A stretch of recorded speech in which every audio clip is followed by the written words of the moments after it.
पिछले वीडियो में हमने जाना कि समुद्र के अंदर मिलने वाले खनिज तत्व जिसे हम पॉलीमेटेलिक नोड्यूल्स कहते हैं सिर्फ 3 मिलीमीटर ग्रो करने में 10 लाख साल लगता है। अब आगे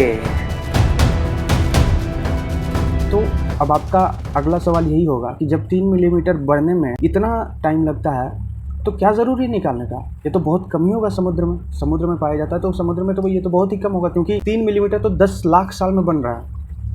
तो ऐसे कितना ही होगा, 10, 20, 1000 के फॉर्म में होगा। लेकिन ऐसा नहीं, ये बहुत ह्यूज इन नंबर्स होता है, बहुत ज़्यादा, 1, 2, 3 ऐसे ऐसे करके बहुत सारा फॉर्म होता है। और इससे थोड़ा और पीछे चलिए, ये कहाँ पाया जाता है? पॉलीमेटेलिक नोड्यूल्स कहाँ पाया जाता है? समुद्र के भीतर।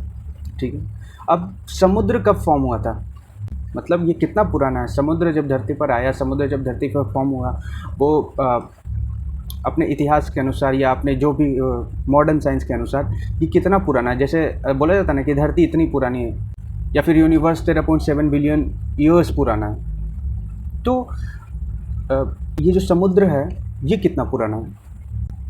तो एक बार पॉज लेके थोड़ा सोचिए कितना पुराना होगा।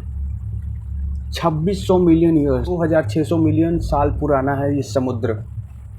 अब आप ज़रा एक बार कैलकुलेट कीजिए, 1 मिलियन में कितना होता है? 10 लाख। तो 2600 इंटू 10 लाख कीजिएगा तो कितना हो जाएगा? 2 अरब 60 करोड़ साल, इतना पुराना है समुद्र।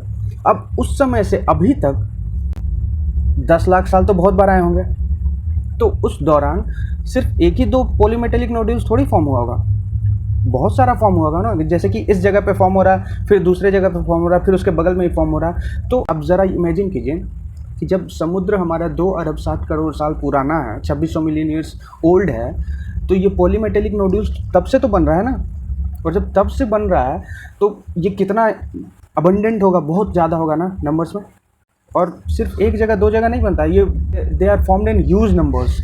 सो नाउ यू कैन इमेजिन कि ये कितना ज़्यादा हो सकता है। और इसी को मद्देनज़र रखते हुए तो ये सारे कंट्रीज़ आजकल इस चीज़ को फोकस कर रहे हैं, पॉलीमेटेलिक नोड्यूल्स को फोकस कर रहे हैं। ये आजकल के जैसे जो बैटरी है, कार के बैटरीज, मोटरसाइकिल के बैटरीज वगैरह हो गए, ये उन सारी चीज़ों में यूज़ होगा। और भी इसके बहुत सारे यूज़ हैं। और इसी चीज़ को लेकर इंडियन मिशन आया एक, जो मत्स्य 6000 है, मत्स्य 6000 करके एक मिशन आया जो अंदर जाकर खनिज तत्वों को निकालता है।